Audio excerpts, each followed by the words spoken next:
মাননীয় অধ্যক্ষ মহোদয়, এখন আমি আগামী অর্থবর্ষের জন্য বেশ কিছু প্রস্তাব পেশ করছি। সামাজিক সুরক্ষা এবং কর্মসংস্থান। আমরা 2,11,00,000 মা বোনেদের ডিবিটি অর্থাৎ ডাইরেক্ট বেনিফিট ট্রান্সফারের মাধ্যমে লক্ষ্মীর ভান্ডার প্রকল্পে আর্থিক সহায়তা দিচ্ছি।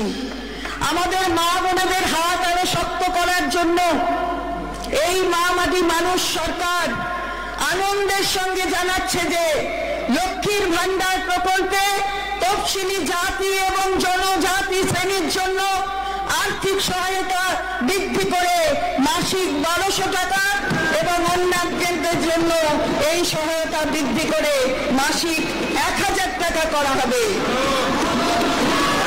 এই বর্ধিত সহায়তা এপ্রিল 2024 থেকে লাগু হবে এবং সরাসরি ব্যাংক ট্রান্সফারের মাধ্যমে প্রাপকরা মে 2024 মাসের শুরু থেকেই পাবেন।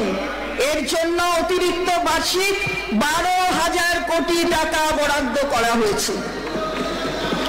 7 বছর বয়স অতিক্রম করলে লক্ষ্মীর ভান্ডারের প্রাপকেরা সোজাসুজি বার্ধক্য ভাতার আওতায় চলে আসবেন এবং একই আর্থিক সহায়তা পেতে থাকবেন।